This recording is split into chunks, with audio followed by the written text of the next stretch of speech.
Hi, and welcome back. We are about to begin the module that involves how to develop the treatment plans that you will follow as you use Early Start Denver model. Now, I'm sure that you've been in settings before where you've had to develop treatment plans or IEP objectives or something like that. And unfortunately, for many of us, previous experiences with this have kind of felt like a waste of time. It's an exercise, has to be done, but it may not have much meaning, real meaning, to your everyday treatment experiences with a child. In ESDM, the treatment plans are critical to everything that we do with a child. They're like having a destination. Instead of just saying, I want to go on vacation, but I have no idea where, so where are you going to go? To saying, I want to go here. I want to go that place. And for those of you who know me, this map is showing you Canyonlands. I love the Utah canyons, and that's where I want to be every September. Having a destination is incredibly important in figuring out where you're going to head off on this trip, and that's what the treatment plan does. It gives us a destination, and then it marks the route.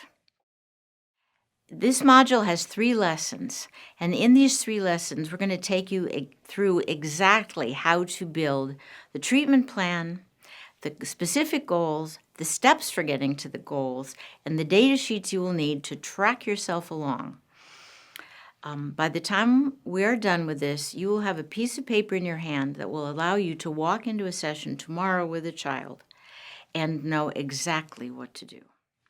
When we're writing a treatment plan in Early Start Denver model, we're writing a plan that lays out where we're headed for the next 12 weeks.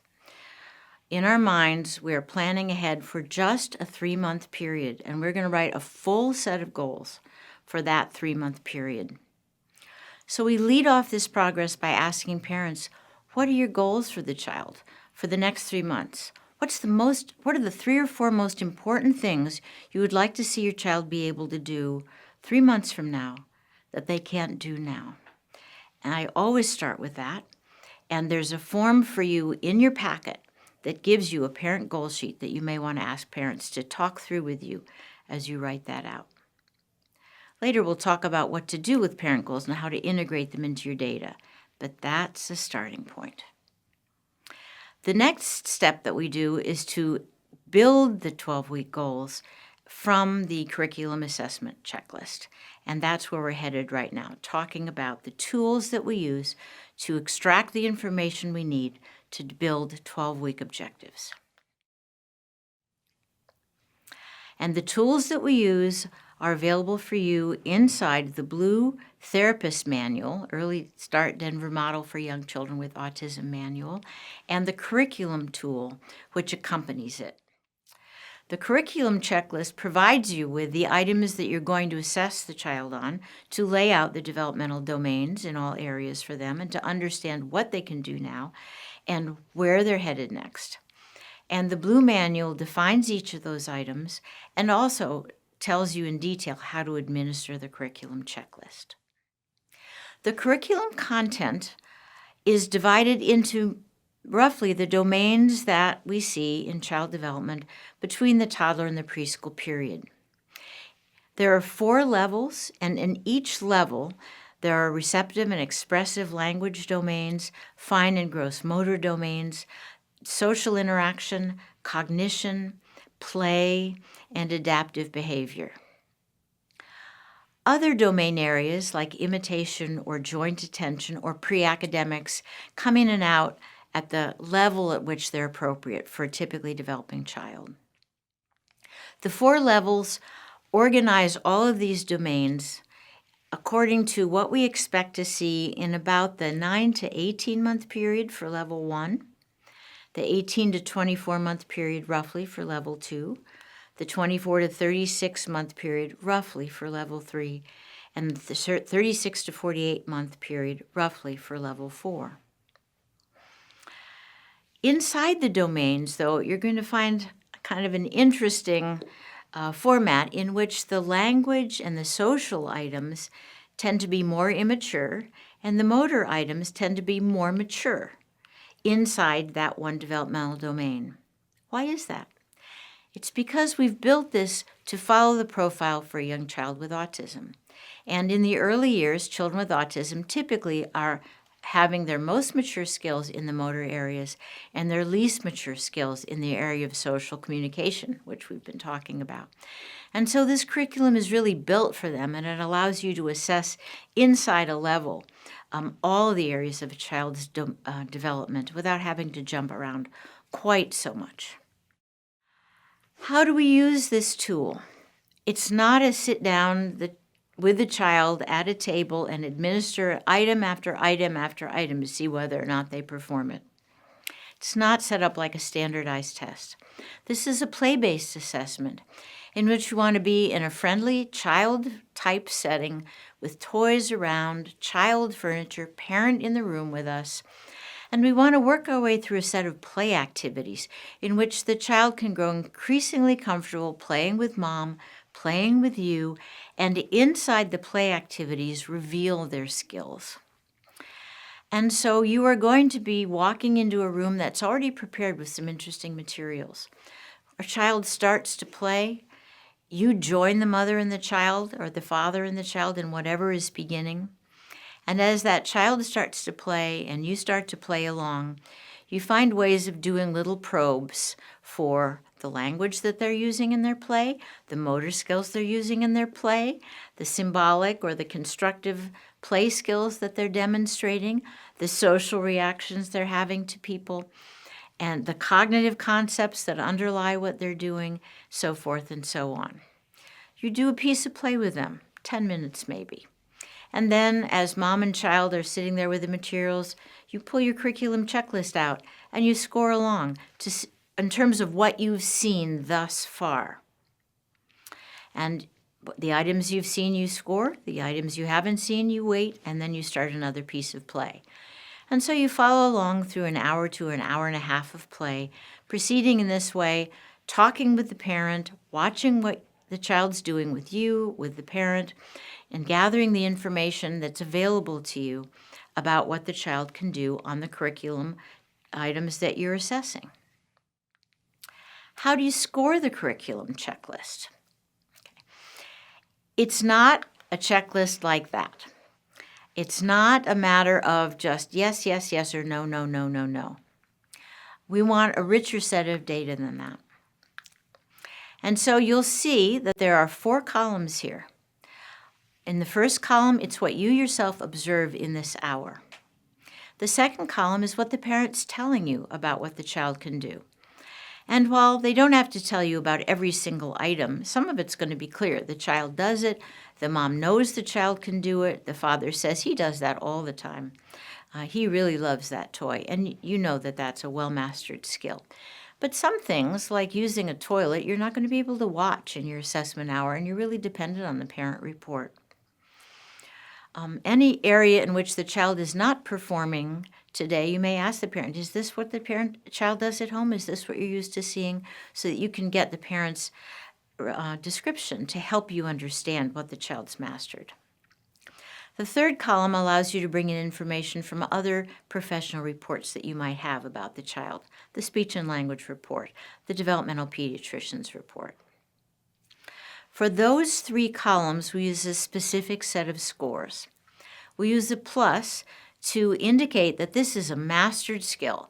The child performs it consistently when they have the opportunity. They do it across settings, they do it across people, and they do it across materials. This is a mastered skill, and we score that with a plus. For a skill that is partially mastered, we use a plus minus. Now, what do we mean by that? We mean the child may perform it inconsistently. We may mean the child performs it, but they may need a little more help. Then it's not completely independent. Or they may do it in one environment but not another. Or they may do it at home but not at school. So it's not mastered, but it's coming into the child's skill repertoire. Here we are in the zone of proximal development. These are important for us to know. That's a plus minus. And we're using the same code for the parent's report as for our own. The third score is an example of which you've given the child the opportunity and they don't do it. You have no examples, even with many opportunities, that this child can do this skill. That's a minus. And you would ask the parent the same thing, and when they say, it's rare, he rarely does it. I know he can put a spoon in his mouth, but he rarely does it. That's basically a fail, a minus. The final category, NO, is used when you haven't given the child an opportunity to show you whether or not he can do it. Or if the parent says, I don't want that mess, I never give him a spoon. That's no opportunity. So we use that to indicate the child hasn't had an opportunity to learn it, and we don't know whether he can do it or not. Those are the codes for the first 3 columns. The final column allows us to integrate all the data that we have and to make a final assessment about whether this skill is mastered, partially acquired, or not yet in the child's repertoire. And we use a separate set of codes for this to mark it aside. And so we will score an A for skills that are well mastered, generalized, consistent. We'll use a P to demonstrate this partial zone or this zone of proximal development. We'll use an N for unwilling or unable. It is not in the repertoire. And we use the X for they've not had an opportunity to learn it. That's the coding that's used in the curriculum checklist. So how do you know where to start, and how do you know how far to go in scoring? You don't really know where to start. The child walks in the door and they begin to play. And as the child plays, you start to see immediately, are they talking to their parent? Are they gesturing? What are they doing with the materials? The child's first actions help you center in on a set of play skills, a set of communication skills, or a set of social skills that start to help you figure out what level the child is beginning on. I'm sure you greeted that child in the doorway. Did they greet you back? Do they have the word for hi? Do they gesture? Those are specific items, and they'll plant you inside a level that you're going to start to fill out. You want to fill out each domain so that you have a good representation of the child's acquired skills in that domain and a good representation of the not yet acquired skills. And so whatever you first see is going to be an express skill. It's going to be an A or P skill, and that helps you know where to start. As you and the parent provide probes, if the child isn't able to perform any of the probes that you give him independently, then you know you're going to go backwards down that domain until you find skills that are easy for the child. And you want to start with easy skills because you want the child to be motivated to play along. You want this to be fun and interesting for the child. And generally, following children's leads tells you where the child is comfortable. So you want to figure out where those A's are, and then you want to work your way through the profile across your hour and a half so that by the end you have a set of A's, a clear set of P's, and a set of N's. That range of the P's and the first N's defines where you're going to be writing your objective. Now be aware that you may have to skip from one level to another. It's very often the case that the A's will be at the kind of more mature level of one set of skills, but that you're going to move into the next level to finish them. It may also be the case that the child is at level 1 for expressive language and at level 2, or maybe even level 3, for another set of skills. There are some children who are quite mature but have great difficulty speaking. But it doesn't matter what levels you're crossing, as long as you keep with the idea that you need a solid set of basal scores of acquired skills, a solid set of ceiling scores of skills the child can't do yet, and that middle ground in each domain, you have the information that you need. Are you ready for an exercise? I want you to try scoring a curriculum while you watch a video. You're about to see little Simon. He's a 16-month-old, a younger brother, and he and his mom are here for a first curriculum assessment with me as we begin a parent coaching intervention. You're going to see different episodes from this video clip, which lasted about an hour and 15 minutes. And I want you to have your curriculum checklist in front of you and be taking notes as you see Simon and his mom and me play along with different activities. At the end of the video, I want you to go back through your curriculum checklist item by item and compare each item to the manual description, the blue manual, to make sure that you're using the defined description of that behavior.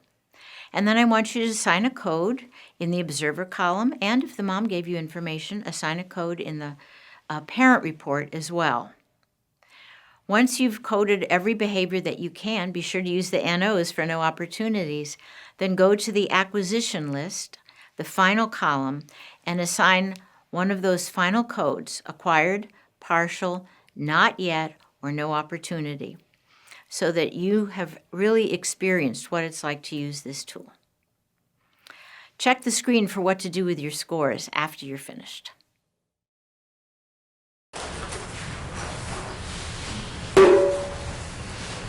This is a new thing. He hasn't been interested in this kind of stuff.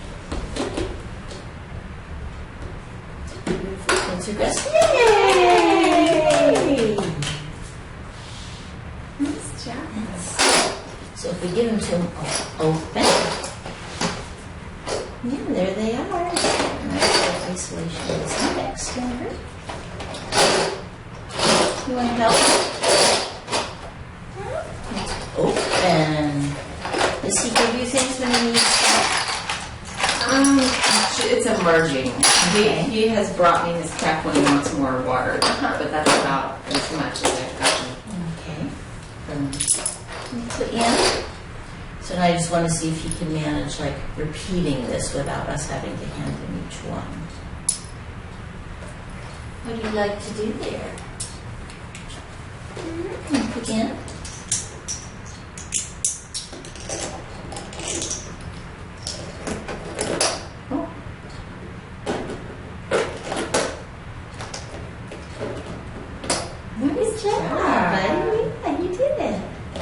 You get those. You get those over there. Does he follow point? Not so much. Okay. Did you want to do Ready more? for something else?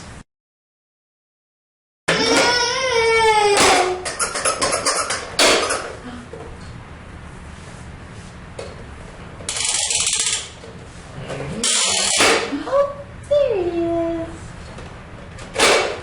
How interested is he in toys? Not They have to be very stimulating for him Okay. to get him very interested. But like I said, the checkers, I think he liked the sound. Mm-hmm. You know, they made together, but then now I was surprised that he wanted to try to do it because it's new. Put down. That's right. Let's put it down. Do that one. Can we put this one down? Put it down. Good job. Yes, that's right. Yay! You did it. You want them up?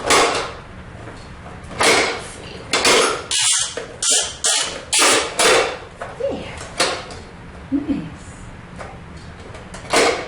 Figure it out. Tend to use one hand at a time. Yeah. Okay.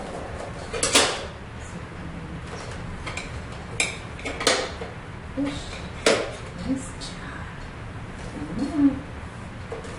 Yeah, there it is. Where are they? Where are they? You want it up? Let me show you. Push. There it is. Push and push.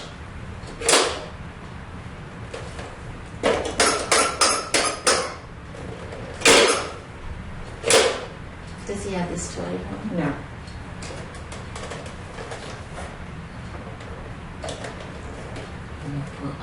Is there for you?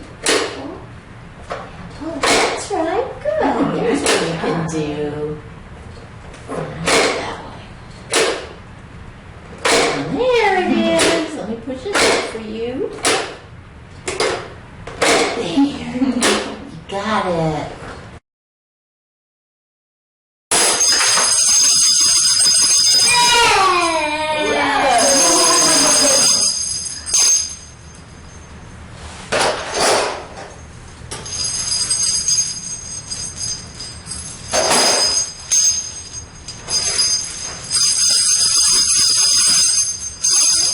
Apples. Get the bell? Yeah, yay, Simon! Yay, Simon, yay!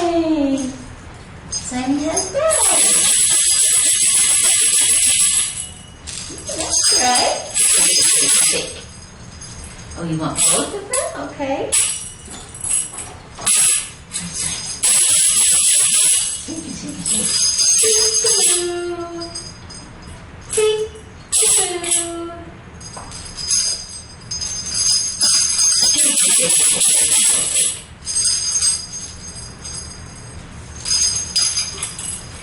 Yay! Want something else? Is that a thing he does? No, I think he's trying to get up because his shoes are up. Okay. No, he doesn't do that.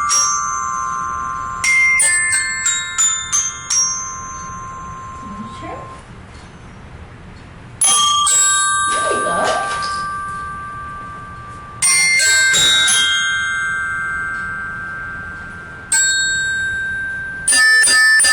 It's nice how he imitates actions on these objects. That's really nice. Whee! And he's using a tool, something other than his hand. Yay, Simon! Yay! Good job.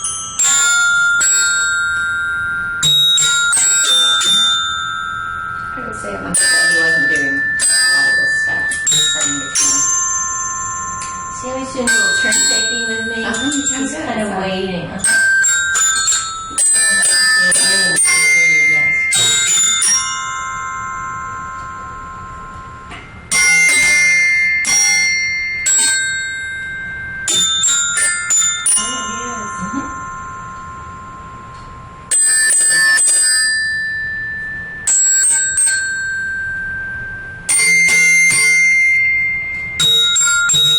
This is a really good one. It's really loud. Most of them aren't quite as. I think he really likes them. Whee! Want something else? No. Need to move? You take a break. Need to move? You Okay. take a break. Yeah. Whee! Fun? We're having fun, huh? It's okay.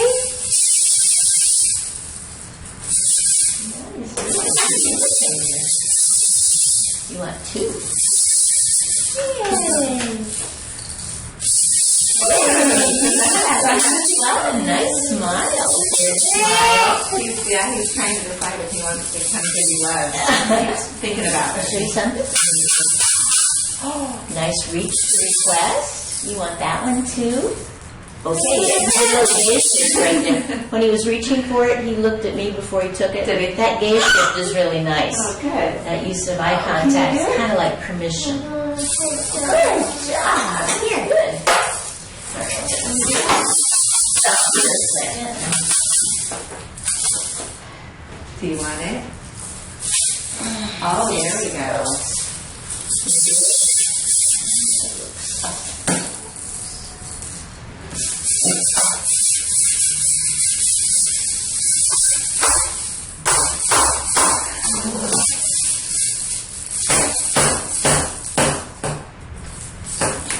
Did you call his name? I just want to see what his response to when you call his name. Simon.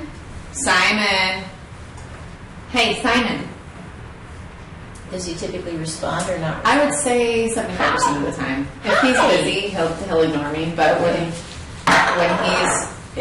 he's sitting watching a movie and it's pretty quiet, and I just say Simon, he'll turn and look at me. Okay. You said he doesn't follow? Simon. Hey, Simon. Yeah, right now he's pretty preoccupied with everything.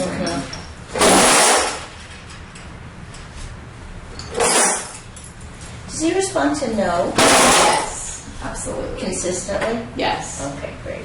It hurts his feelings. He gets pretty sad. Oh. This one again? Stop! Can you get, will he go back and forth? Yeah. Show me. Ah!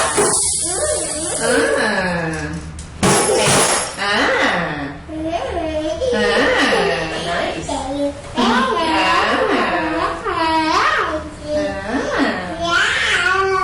Mom. Hey.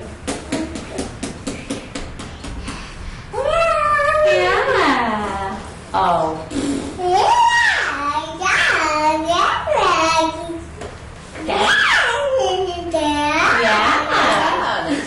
Yeah, that's very cute. Are you talking?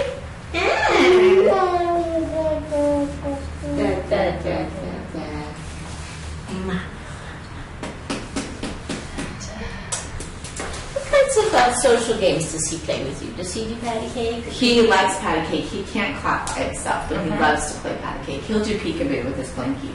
If you think he's in the mood, I'd love to see some of those. Where's Simon? Where's Simon? There he's playing. Great. Where's Simon?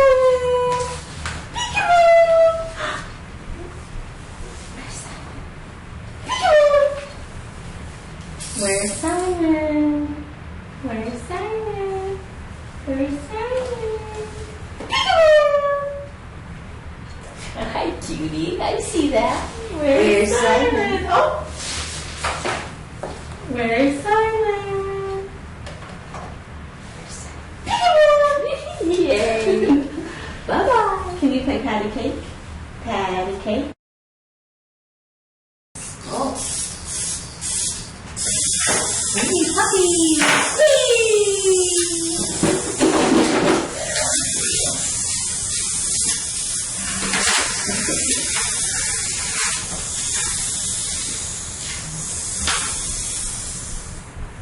Hey, puppy. Give me. Give me some. Simon's feet. Simon's feet.